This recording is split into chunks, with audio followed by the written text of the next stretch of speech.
Hello, hello, hello. Mm. As you all enter, please make sure that you are hitting that like button. And if you like what you see, please make sure you subscribe. Also, here are my two channels. Please make sure you subscribe to both of them. Y'all, we're getting ready to get into episode two, season two, episode two of Paradise, entitled Mayday. Now, there were a lot of flashback episodes in this episode. So the best way that I am going to be able to do this is I'm going to talk a little bit what happened in the present day, and then I'm going to go back through all the flashback episodes, and then I'm going to come back to present day. That's the best way that I could get through this information. So Xavier crashes, and several people see his crash, particularly the young lady that's over there at Graceland. And let me find her name real quick because I've just been calling her the Graceland lady. Because you know I have nicknames for everybody. I have nicknames for everybody. So, child, let me figure out what her name is really quick because I hate to still keep calling her. I hate to keep calling her the Graceland lady, but that's who she is to be.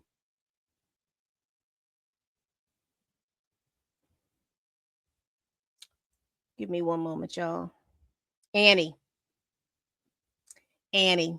That's her name, Annie. So even Annie sees the wreck.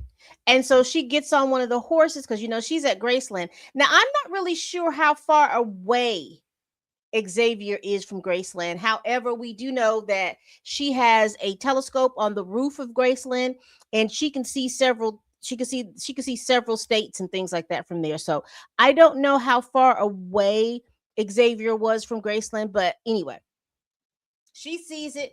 She gets on her horse and she goes over there. Now, mind you, Annie is pregnant because, you know, her and the other dude ended up having relations the day that he left.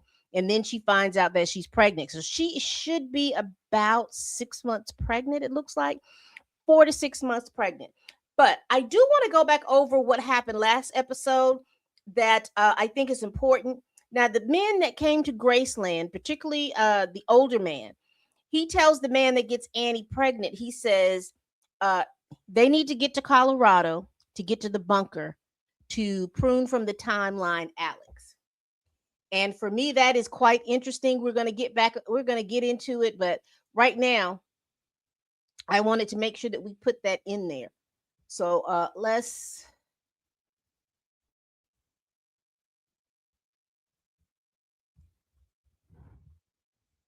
go over because I want to make sure that I figure out if Alex is who I think it is.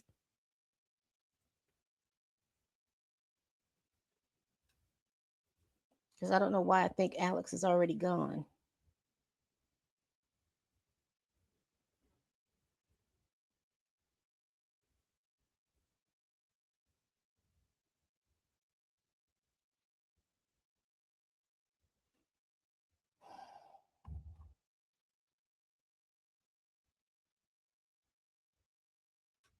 I don't know who she is. We're not going to spend too much time on who Alex is. I know who I believe Alex is, but I'll have to go back through here through the notes and find out who Alex is for real because that's their reasoning for going to the bunker. But anyway, so his plane crashes and it ends up these kids find him. Um there's a boy, his name is Daniel. He plunders through Xavier's goods. Xavier tells him that he's hurt. He needs to get some help. So the little boy leaves. Then these men come by the plane because they realize that the plane has gone down, and they are just like excited about the plane being down and all this other stuff. And as they were going through to plunder the plane, it looks like like when volcanoes, like the ash cloud, like there was ash or something coming down, and it was coming down really hard, like big, thick rocks and whatnot. So that caused the two men to leave. And then it caused for the little boy, Daniel, to come back and give Xavier a stick. And then he helps Xavier get to where he lives, and he lives in a boat. There's about 5 kids living in this little boat that has been swung to shore, I guess, during the storm and the tsunami. When I looked at those kids, and one of the things that I'm liking about this episode, as with the Graceland at the first episode, they are showing how people were surviving outside of the bunker. So, Annie and the other young lady were in Graceland, and they survived a certain period. Annie survived while she lived in Graceland, and she was using all her wits about her to be able to survive like she did. Then you see these young kids. We find out later on that these kids were on a bus for a sports trip, I guess, with their school when the tsunami hit, and so they were all the people left. So it is an exposition on how people are surviving and how different sects of people are surviving. Some people are, hunkering down, uh, and I'm assuming, like Annie, hunkering down in their community and surviving that way. And then you have people who are just running, who run around, and because there are no laws to prevent them from being their basic self, they're out here just running amok, killing and all kinds of stuff going on. Okay. So the kids don't talk, and like I said, they seem kind of feral. uh Xavier pops has to pop his knee back in place, right? And so when he pops his knee back in place, this is where I'm going to stop, and I'm going to start going over the flashback episodes. Okay. So Xavier is training. This is the flashback episode. uh Flashback scenes, not episodes, but the flashback scenes. Xavier is training for the Secret Service. While they're doing their form of basic training, he ends up popping his knee out of place. And so when he popped his knee out of place, he had to go get surgery to get it popped back into place. While he's there at the hospital, he is roommates his uh, with Terry, who's now his wife. And Terry is there because of she's had congenital scoliosis, and she is there to get surgery to assist her with her back pain. She tells Xavier that she is studying for her PhD in cellular molecular biology, and you know heavy flirting. Xavier is doing some heavy flirting, and she's trying to say, hey, I got plans. Once I leave here, I'm going to be working with this organization, and then I got my dream job. I'm trying to go, and she's like, in other words, I just don't think I have enough time to try to do all this girlfriend, wife, mother business, and all this other stuff. But Xavier is like a dog with a bone. Once he gets it, he's not sharing it. He is not giving it up. He is going to do everything he can to make sure that he is kind of getting his way. And so he's very persistent, and he's there with her. Well, she ends up having her surgery, and there is a complication from the surgery. I don't know if it has anything to do with them maybe messing with a nerve in her back, or maybe she was had an allergic reaction to anesthesia. I don't know exactly what happened, but there was some complications, and the side effect of that complication is that Terry went blind and she couldn't see. And Xavier wants to kind of talk to her. She's really devastated. She doesn't want to talk. She's just throwing things. She's just, she's upset, and she cries. Xavier lets her cry. Now, here's the thing. Xavier actually was supposed to be out of the hospital that day, but he complained that his pain level was up to a 9 or 10, so the nurses let him stay.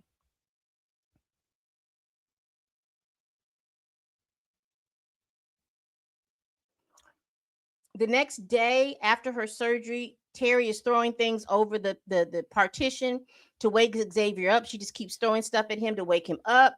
She says she can't find her stuff. She's looking for her water. She can't find her water bottle. It's supposed to be on her tray. It usually is on her tray. She can't find the water bottle. She can't find her lip gloss. She can't find all of her stuff. So Xavier tells her to kind of calm down. I'm gonna help you find it. And again, she's upset because she cannot see. She apologizes and she asks Xavier to give her a distraction about what's going on. So Xavier, she asked him what's his favorite food, his book, and everything. He said, "I can tell you what my favorite food is, and I can tell you what my favorite sports team is. But I don't read a whole lot to be able to tell you that I have a favorite book." And so they just get down and they have a little montage of them talking and everything. And also, too, he's been discharged from the hospital, but he still comes back because he wants to make sure that she is okay. Now I was wondering like where her family was, or did she have family? She never did say. uh she never did say. And I'm curious as to which hospital that they were in, because I don't even know what state that they were in, because I was just thinking if he was with the Secret Service that there would be a particular hospital. I thought maybe a government hospital, but I'm not sure. I don't know. But anyway, he comes back every day to make sure that she's okay.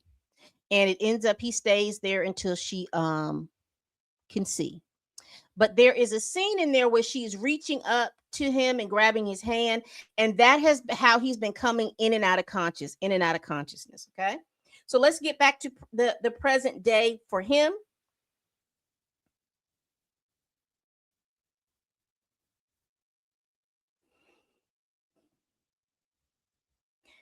Xavier pops his knee in back. He passes out. He asks them how long he's been out. Daniel puts up a 5. He says like 5 minutes. They were like, no, 5 hours. So he sees them going through his stuff, eating his food and stuff like that. She doesn't mind, but he asks for some water, and then he pulls out the map and asks them where they are. The kids say that they're in Arkansas. Now, the only thing I have with issue with that is these kids today don't read maps like that. So I would have taken that as a grain of salt, because they wouldn't really know exactly where they are. But again, I'm gonna let that go. The kids say that they're in Arkansas. And then they explained to Xavier like they were on a bus for sporting events when the incident happened. There's a little black boy that was there, and they are so feral and they are so traumatized because some of the kids are not even speaking. They are so traumatized that the little black boy tells him, because he looks at Xavier and is like, he's hurt, he might not make it. He asks Xavier, just as he asks Daniel to ask him just politely, "Can I have your jacket when you pass away?" And Xavier is so taken aback, and his heart is so sad.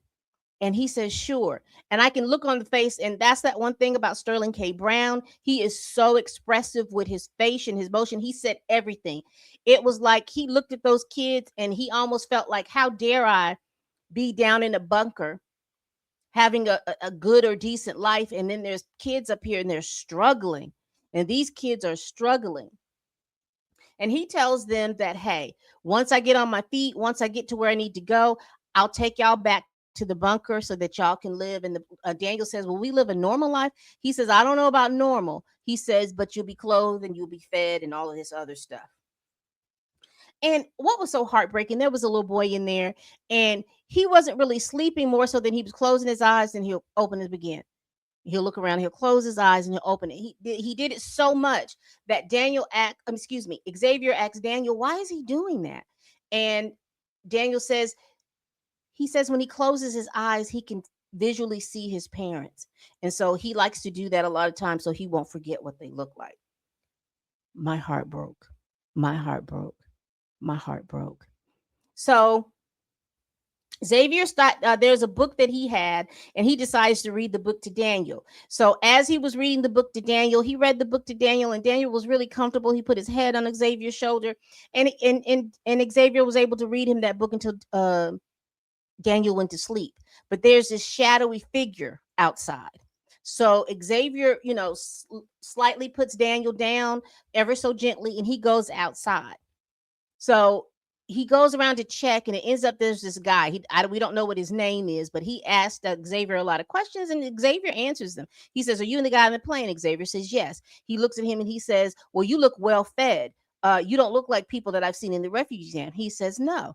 He says, "I live in Colorado. I was in a bunker." And the guy was like, "Yeah." And he says, "So you're with those kids?" And he was like, "Yeah." He said, "Because I've been tracking them for a day now." And Xavier looked at him, and that man looked like he wanted to do some nefarious things with those kids. And so Xavier realized at that point that that is what he wants to do, because why are you tracking kids? What really can they do for you? If anything, you should be tracking them to be of assistance, but you're not. Again, this is they're not going that deep, but this is an exploration to see the depravity of people when there is no longer a functioning society. And so Xavier peeped that this man was going to hurt. So him and that guy went to fighting and tussling. Xavier ends up pruning him from the timeline. However, the guy stabbed Xavier. So now Xavier has a bum knee and he's stabbed. The kids take him back to the boat. Xavier passes out. When he wakes up the next morning, the kids are gone. They have taken everything. They've taken his bag. They've taken his books. It looks like, I think that they've taken his maps. The only thing that he has is the picture of his children. And so he gets that. He gets out of the boat. He goes back, walks back to the plane. He drinks some of the water that's in the hull of the plane. He decides that he's going to try to walk.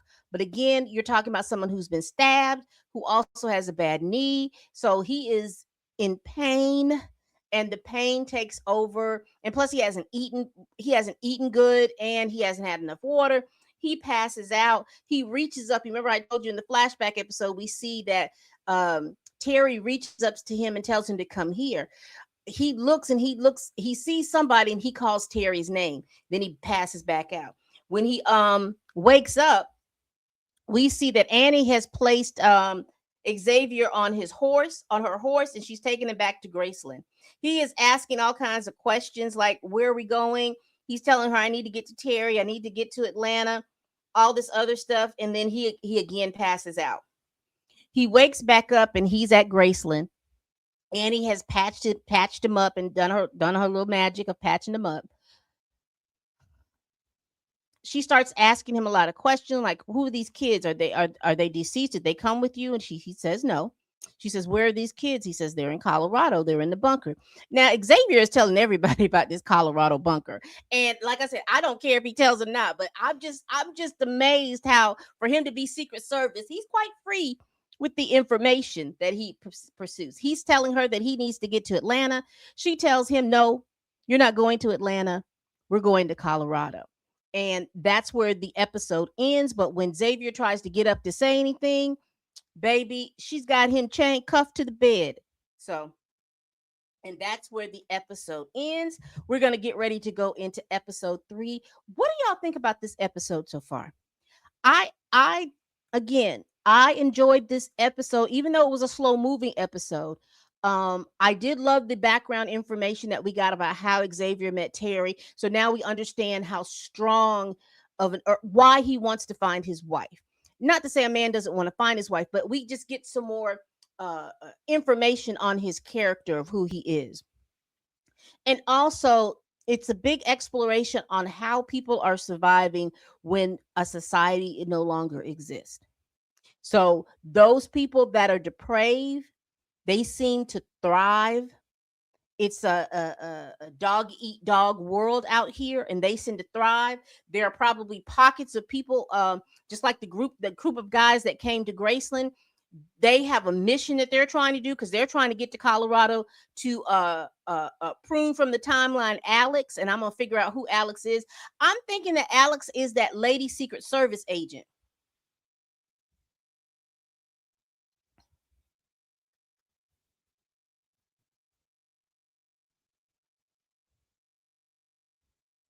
Okay, I see Alex. Alex is a woman.